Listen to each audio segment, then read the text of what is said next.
Thank you guys for having me today. I wanted to give some thought to what I was going to speak about today.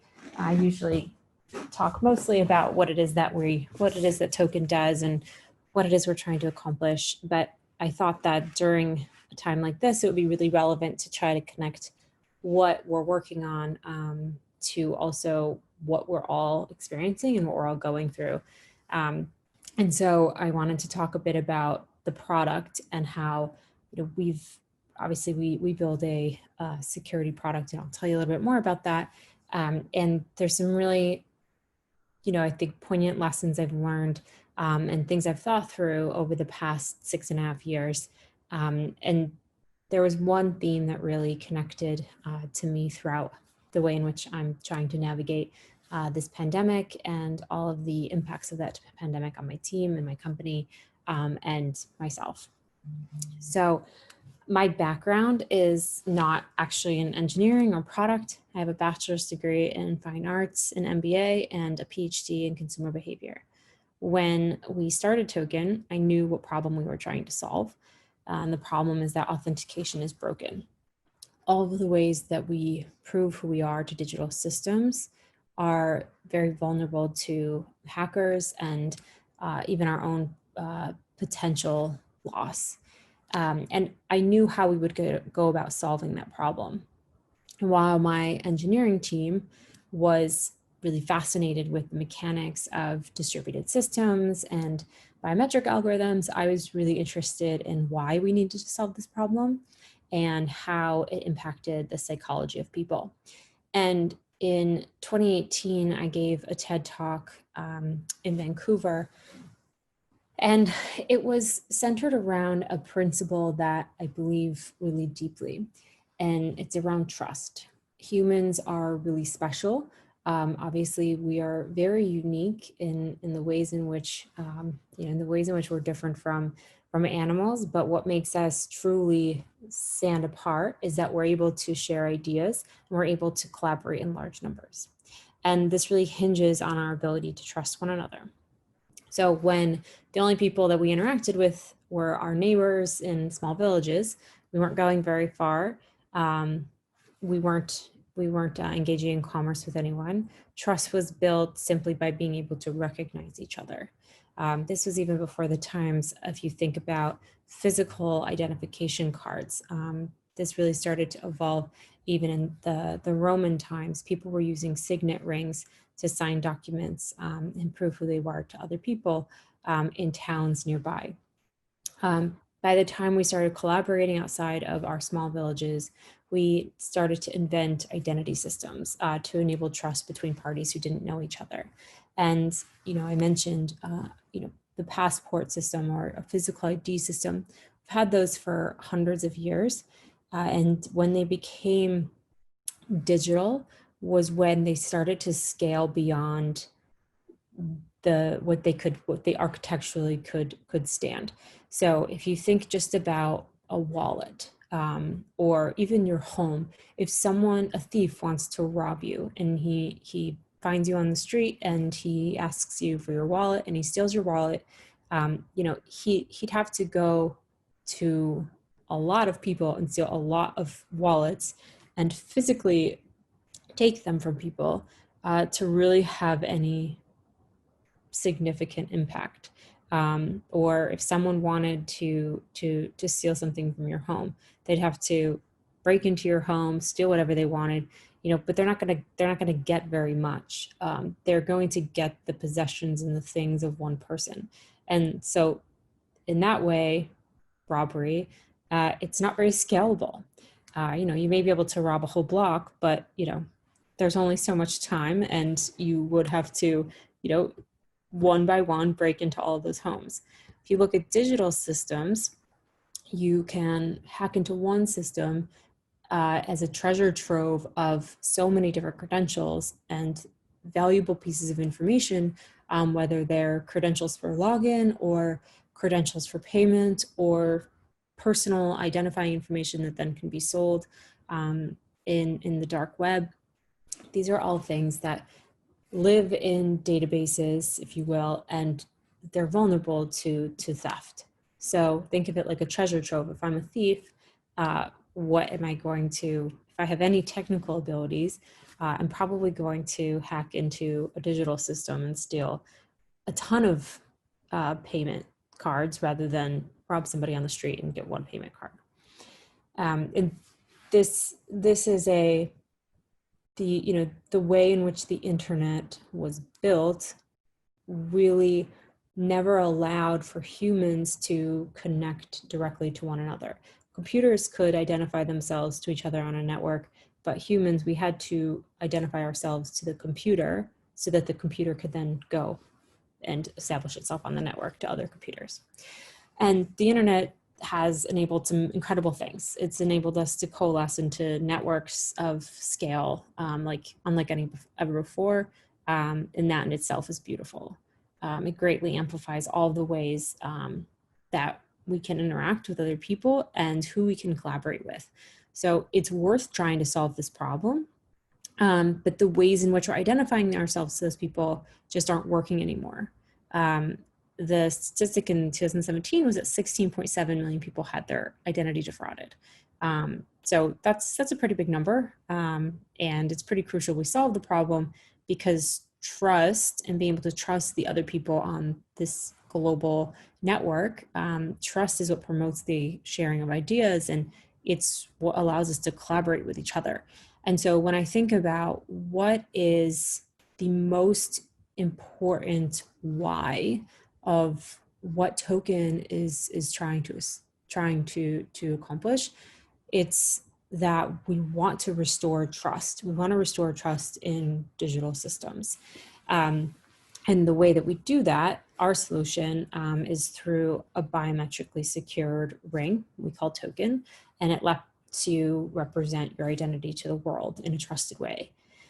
So if you imagine all the different ways that you have right now to prove who you are, so whether those are digital keys, their payment cards, their passwords, their access badges, all of these things, even if they're physical, they're communicating in digital systems. So imagine all of those identity artifacts are flowing like a genie into a single ring that you wear on your finger. That is what token is. It is all of your IDs aggregated into one single piece of, if you'd like to consider it, jewelry. And you can naturally go about the world by placing your hand over a reader or knocking your hand on your desk to replace your password into an account. We built token to feel natural and also give you a single way to prove who you are. And that in itself, without going into all the technical details, that's what enables you to securely protect your identity. And in that way, we're able to kind of start rebuilding trust in the places in the networks that we're using those credentials. So when you put the ring on, it verifies your fingerprint and it just unlocks. Once it's on, you tap your hand and you can move about through doors and, like I mentioned, payment terminals, and it can only be used by you. It is paired to your fingerprint. You can't program multiple people to the same device, and so the solution that we have to the problem that I mentioned is what we've built today. And we've actually just launched it and started shipping in the last month. And I'll kind of get into a little bit more about that because if I had to, I couldn't have picked a worse time to start shipping product than right now. So I'll pause quickly before I kind of dive into the rest of this. Does anyone have any questions?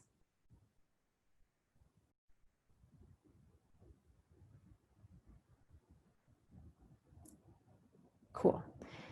I will keep going.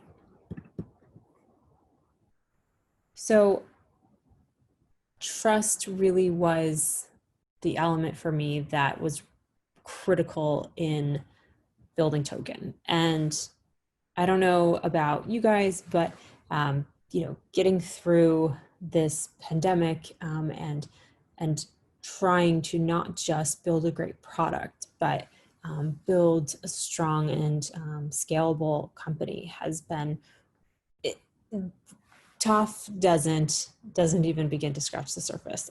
It's been the education of a lifetime, and it has given me incredible opportunities to start reflecting on, what is it that what is it that I need to establish in myself and in my team, so that we can get through things like this. Because I think in a lot of ways we've all had it relatively easy. Of course, there's always challenging problems, but never, at least in my career, my even lifetime, have I experienced something that's kind of level set everyone in around the globe, and put us all into kind of a shared sense of chaos.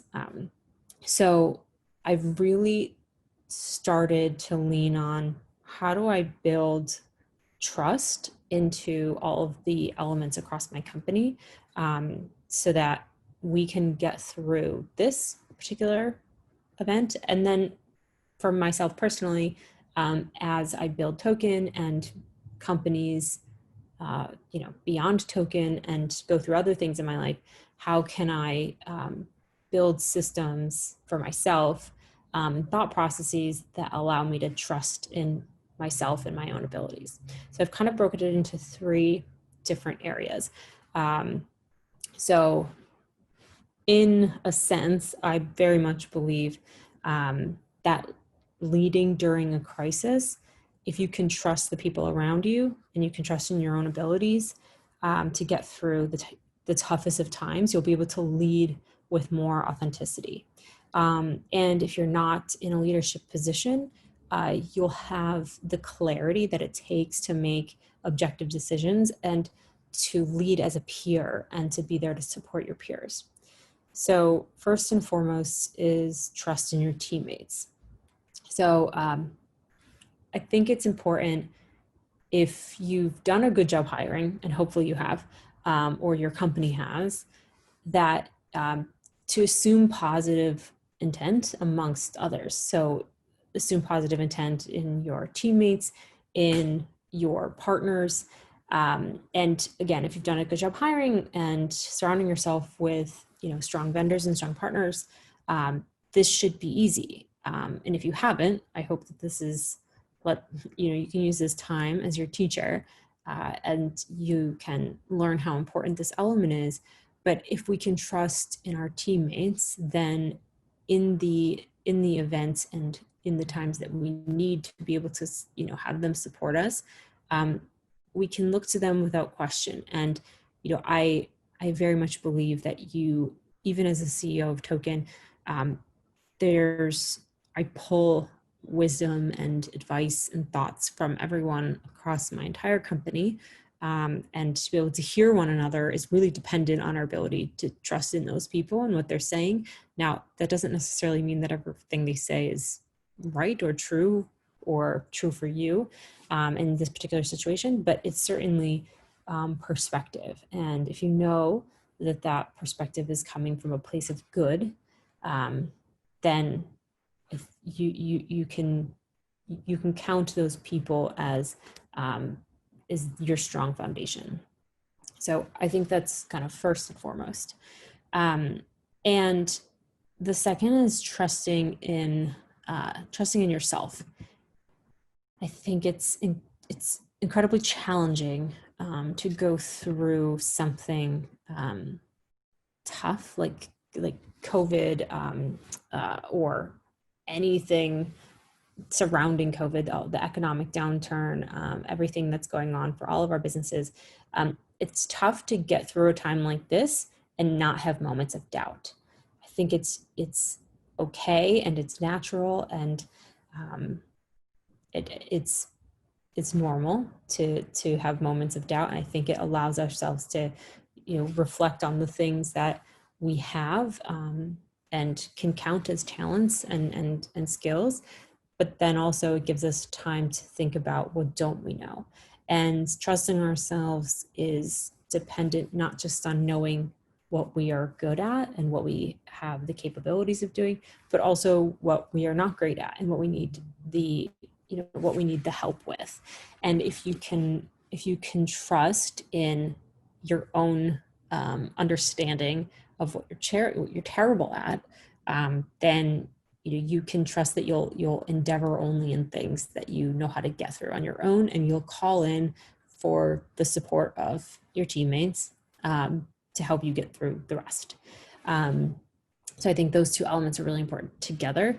And I'll give you a bit of an anecdote, but back a few years ago, we made our first hire who came from a big corporate. We were still fairly young. We were only a couple of years old, and we hired this guy, and he was, he's very talented, and he was a leader in his field. He was an SVP at a major payment network, and we were so honored and lucky to have him interested in joining our team. And we have everyone as a company. We have kind of a communal sign-off process when we make big hires, and everyone met this person, and he was a yes all the way around. And I thought that he was the right hire, or at least I logically thought it was probably the right path for us. And I remember this moment where I'm sitting actually in my home with a few members of my leadership team, and everyone was participating in making a job offer. We were kind of just crafting the strategy for how we were going to approach him, and we all verbally had kind of all made the decision. And kind of at the last minute, I said, I don't know, my gut tells me this is not the right path. This is just, I can't articulate it right now, but I don't know, something doesn't feel right. And the looks on everyone's faces and the way that they reacted to me, I realized to heed my instincts and to be careful how I vocalize them, because everyone around the room looked at me and said, oh, okay, well then we shouldn't do it. And it confirmed for me that everyone was trusting that I trusted my instincts and my gut. And so things like that, and it's happened many more times since then, has just reinforced that I need to hone in and make sure I'm listening to what my gut's telling me, because I have other people around me who are trusting that I'm doing that. So that's kind of served me well recently. I just got a question. All right, sorry, it's pop up here. I just got a question from someone in the group, but I will answer that in a minute. What does your ring look like? Okay. So I think that was a really important learning experience for me. And then the last piece here is trusting in the process.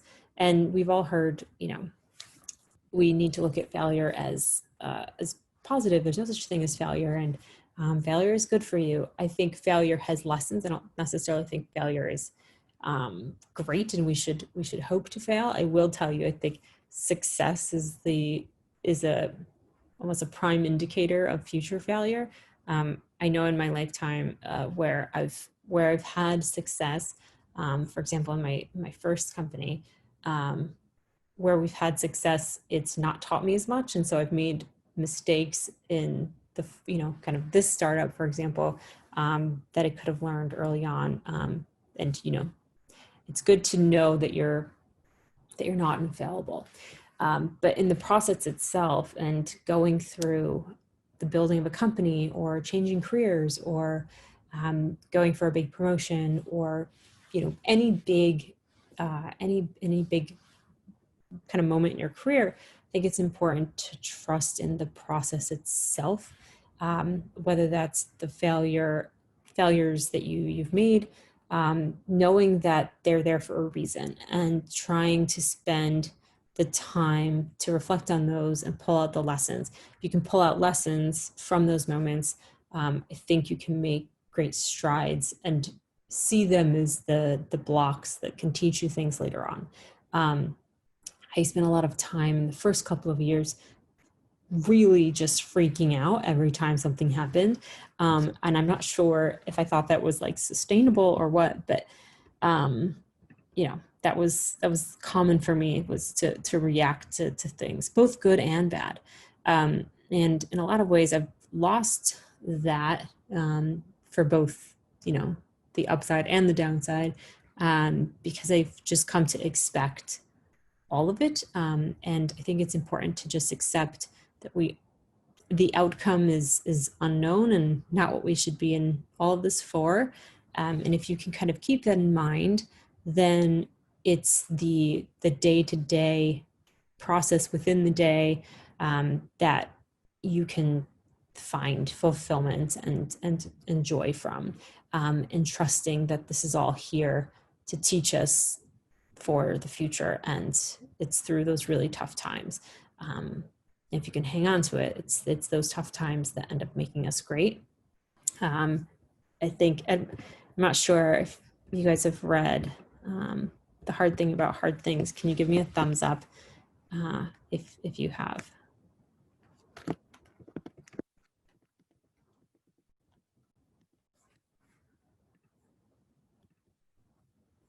Cool. I see some of you have. If you haven't, it's fantastic, especially during times like this, or you know, anything else you've gone through in your career. I'll read you a bit of a passage. I think it's just such an excellent, profound. It was actually a blog post. The struggle is when you wonder why you started a company in the first place. When people ask you why you don't quit and you don't know the answer. The struggle is when your employees think you're lying and you think you may be right. The struggle is when food starts to lose its taste. The struggle is when you don't believe you should be the CEO of your company anymore. The struggle is when you know that you are in over your head and you know that you cannot be replaced. When everyone thinks you're an idiot and nobody will fire you. The struggle is where self-doubt becomes self-hatred. The struggle is when you're having a conversation with someone and you can't hear a word they're saying because all you can hear is the struggle. It's when the pain won't stop. The struggle is unhappiness. It's when you go on vacation to feel better, but you feel worse. And you're surrounded by people, but you're feeling all alone. The struggle has no mercies. The struggle is the land of broken promises, crushed dreams. It's a cold sweat, and it's where your gut boils so much that you feel like you're going to spit blood. The struggle is not failure, but it causes failure, especially if you are weak. Always if you are weak. Most people are not strong enough. Every great entrepreneur, from Steve Jobs to Mark Zuckerberg, went through this struggle, and struggle they did. So you're not alone, but that does not mean that you will make it. You may not make it, and that's why it's the struggle. The struggle is where greatness comes from. And so I think it's a good way to sum up how I think about the general process, and it's where we get the opportunity to turn adversity into opportunity. So I will end there and ask if you guys have any questions aside from what the ring looks like, and I will show you that right now. While I'm pulling that up, does anyone have any questions?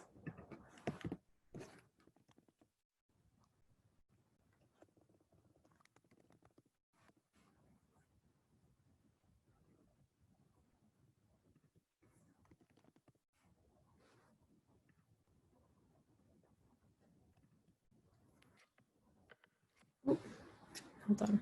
Okay, I'm going to share my screen.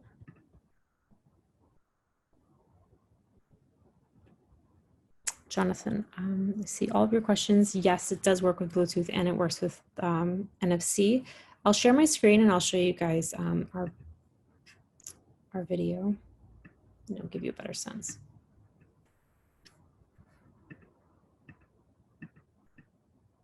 And I will say that if you're building a company and you need a video made, this video was made by a company in upstate New York, actually in Rochester. And it's been seen over 100 million times. And it's all because they just captured our vision and were able to turn it into an actual video. So their name's Optic Sky. And if you need a video, I highly suggest them because they definitely helped put us on the map. Okay, screen share.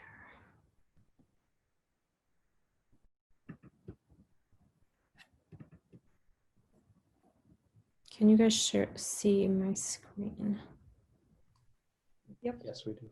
Cool.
Okay, that is it.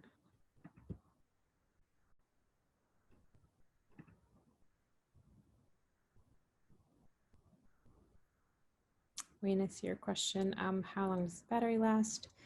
The battery lasts, for the people that have it right now, we're getting feedback that it lasts 2 days. We originally intended for it to last longer, but we ended up having to make some trade-offs so that we could get support more payment features. Does it work with Windows authentication? Yes, it does.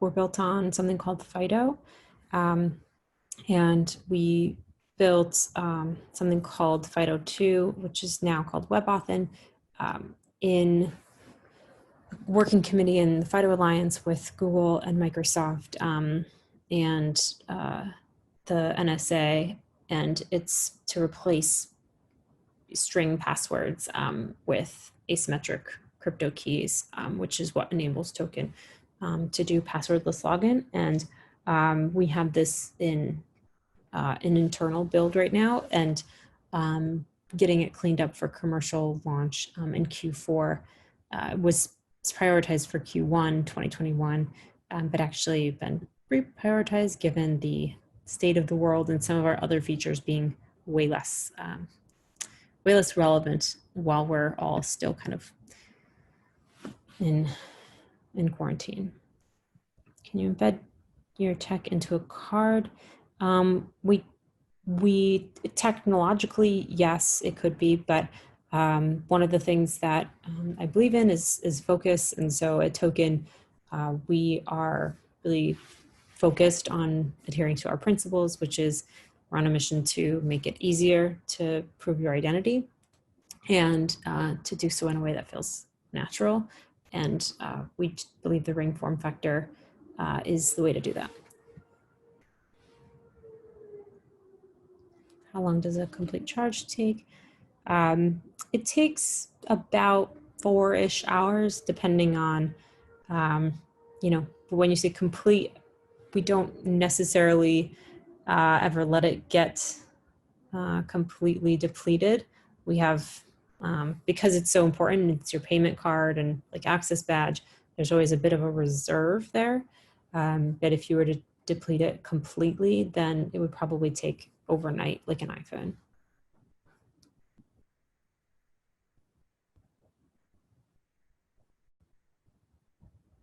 No, the human microchip implant. Yes. I don't know if everyone can see that. John said it reminds him of the human microchip implant the government was playing around with a few years ago. I've actually met a number of people, oddly enough, who have implanted that technology into their hands themselves. So strange. Yeah, I think it was in their thumbs, and they were using it or testing it out at like a PX to purchase goods. This is, I think, 15 plus years ago. Oh, okay. This was just recently. I was actually in Munich giving a talk this past year, and someone had embedded secure element and antenna and all that into their wrist. Interesting. Yeah, fascinating. It's a little, it was bold for sure.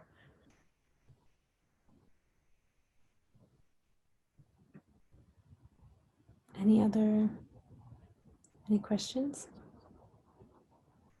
Waterproof, water resistant. Water to actually say waterproof would mean that you could go diving with it, and you definitely cannot. Um, are we pre-release? When do we plan to launch? We are not pre-release. We are in slow release. We should have been in regular release by now, but COVID has done a number to our supply chain in 2020. So we are very grateful that we've been able to get some units out the door, but we have not nearly worked through our backlog of orders yet.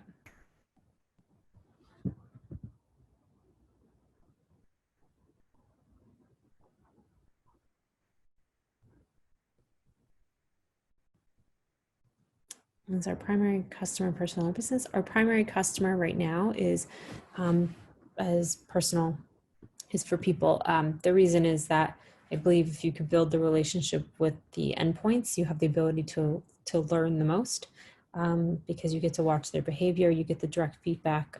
It's unfiltered, it's uncensored, and having those relationships is what helps us build the network itself.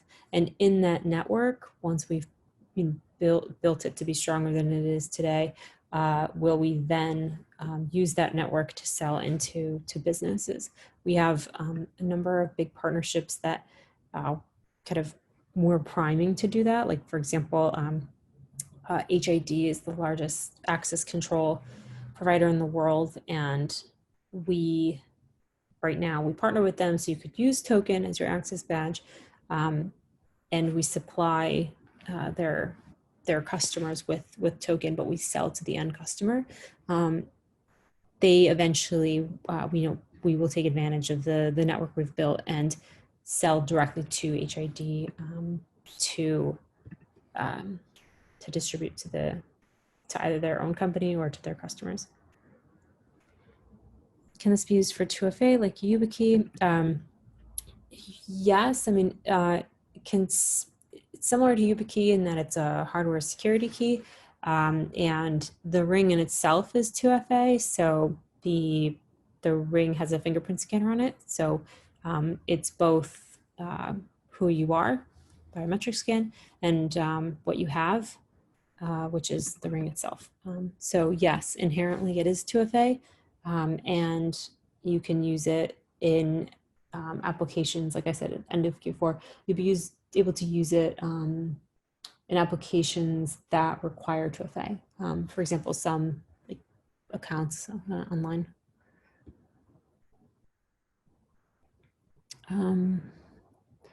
How is your tech differentiated from competition? So I look at this in a few different ways. So the best way to look at the market right now is that there are people that are working on better way to make payments, better way to do access control, better way to do passwords. And, that's great. And those are all really important problems. The way Token looks at it is that these are all one problem, and that's authentication is broken. Those are all methods of authenticating yourself into a system. And we don't believe in trying to solve for one of those things independently, because we believe, again, that they're all the same problem. So how does that actually differentiate us? We are very, very focused on giving you one place to hold all of your credentials, so that essentially you have one way to prove who you are. And that is what we're really focused on. And when people ask us, what about what if Fitbit starts doing payments? Will you start doing fitness features? And the answer is no.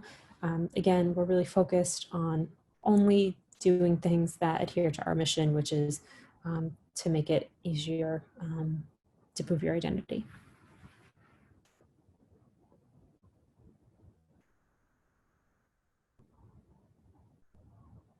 How do we compare to LastPass? We do not store passwords. We actually, if you think of passwords as a method, token slash the protocol we use, which is WebAuthn, is just a completely different animal. WebAuthn is using asymmetric cryptography and key technology, and so it's just very different than passwords, kind of apples and oranges.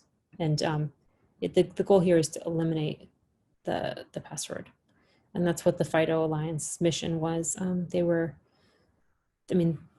Pretty much now Apple has finally joined, so it's pretty much the internet is now participating in that movement, because it's an indicator of how big the problem actually is.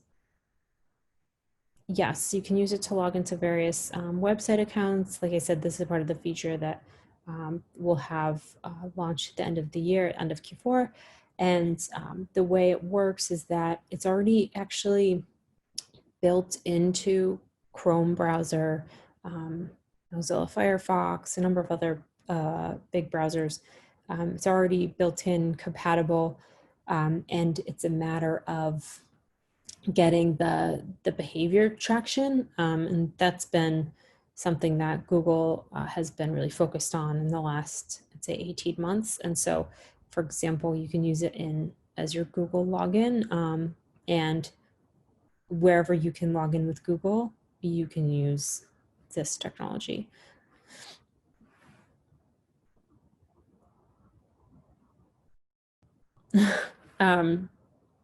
Is it a hat tip to token? No, it's not. I wish it was. I wish it was that.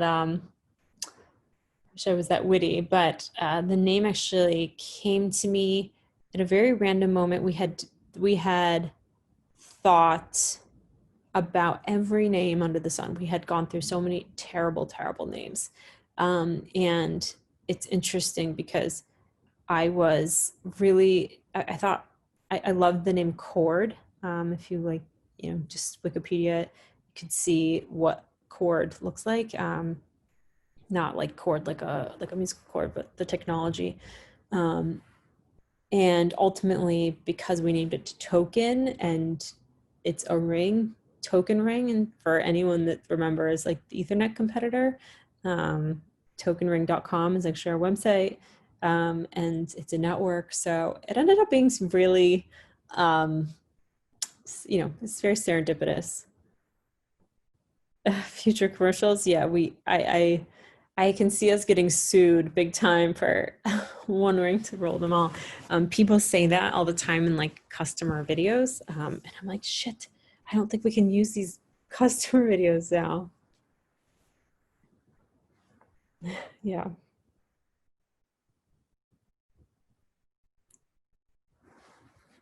Does anyone else have any questions? Happy to answer anything related to the product, or just generally about leadership during a crisis.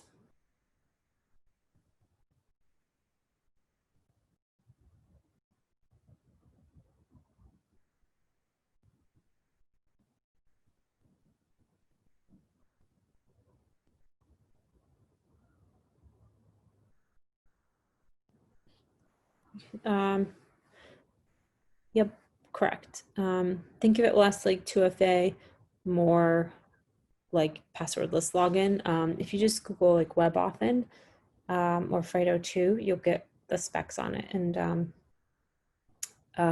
you'll kind of learn more about what it actually looks like, what the experience looks like. How big is our team?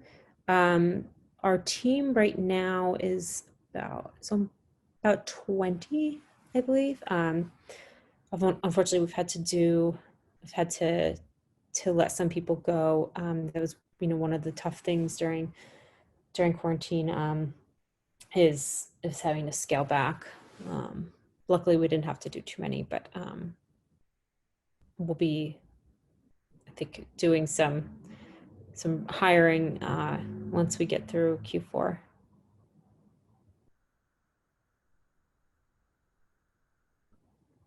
Have we had investment? Yep, we've raised about $10.5 million to date.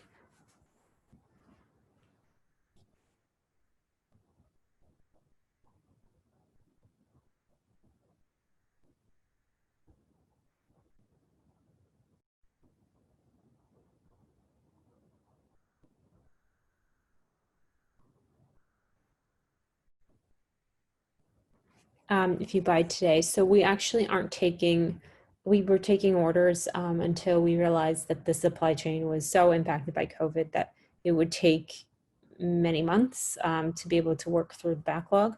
So what we've decided to do was we are taking orders for one size right now. It's the size that we have remaining stock left.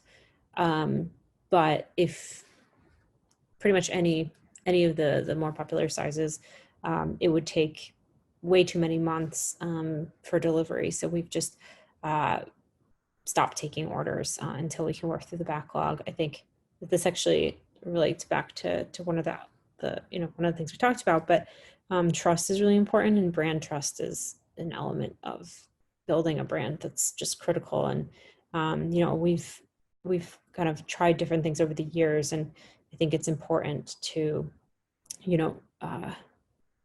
when you have clarity into what shipment schedules look like, to really think hard about, what the impact is of holding people for too long before delivering their product.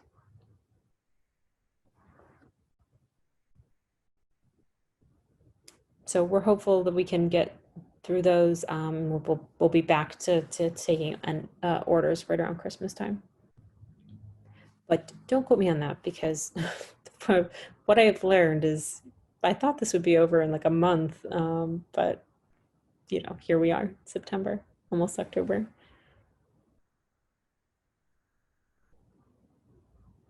Yeah, Christmas time. That's our goal.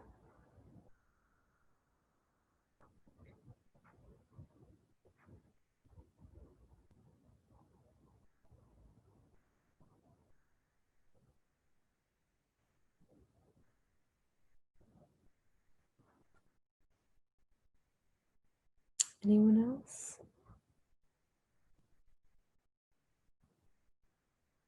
Thank you, Wayne. I appreciate that. Yeah, this is such an awkward. I've done a number of talks, and in the last 6-9 months, however long it's been now, on Zoom, and it's just I still haven't gotten used to it. It's just so awkward to give talks, and I feel like I'm just kind of talking at myself because I don't see anyone, and it's not dynamic. There's no feedback when you're giving the talk, and I like to turn video off because I hate to see myself just sitting in my screen there and watching myself give a talk. So those are, John, for the question. Yeah. Yeah, we'll all turn our video on. I run a bi-weekly tech talk format, and it definitely changed when we went remote. The lack of feedback is difficult for people to judge the audience. Yeah, it's so tough, and I try to do my best there, but It's huge. Pick up on body language, and it's nice. Yeah. Yeah, absolutely. Does anyone else have anything?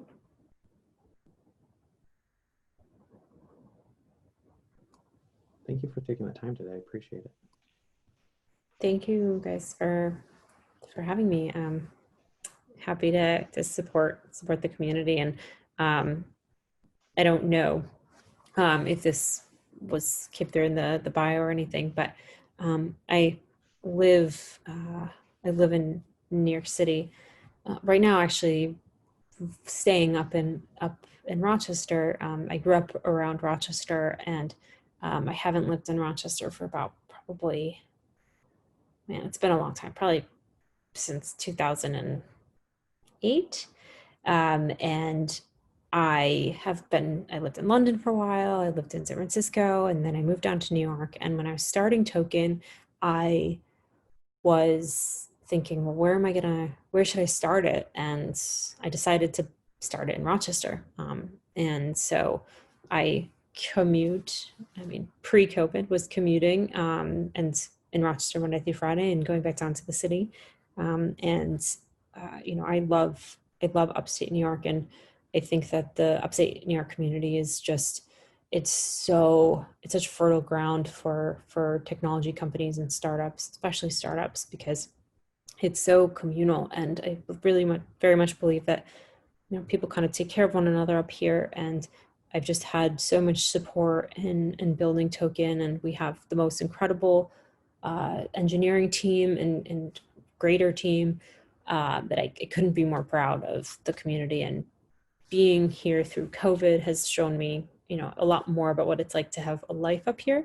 And so I'm really, excited and has spent a significant time thinking about moving up here permanently. So just wanted to share that and say, for anyone that's, building a company up here, kudos to you. It's important work beyond what it is that you're building.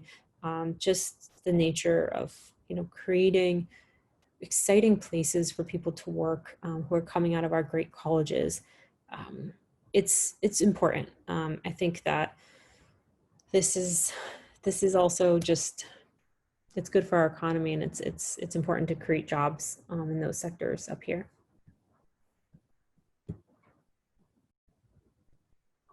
Cool. Well, if there's no more questions, I will. Melanie, give me the opportunity to ask the last question, maybe as an outro one. I'm definitely curious on how you have felt during this process. You gave us a bunch of great information on the product and like how it's been building it. But how have you felt in this process in a small company, and definitely with the challenges of COVID? Yeah. So it's a great question. And I will mirror it, answer back with honesty, and say it's been I think it's been an informative experience. And through it, I think at different moments I've felt really, really sad. To just, I volunteer at a suicide hotline, and which is an interesting experience because I get to see kind of the raw impact of how some of this is really deeply impacting people. And so it deeply saddens me to just see the pain that people are going through, and the families of people that work with me, and knowing that they're going through some really tough things. I don't take that lightly, and I've had to really try very hard to kind of separate myself a little bit, because that can weigh me down quite a bit. Fairly empathetic person, so I'd say there are those moments for sure. And honestly, I think I've also felt really just very grateful. I spend a lot of time with my team.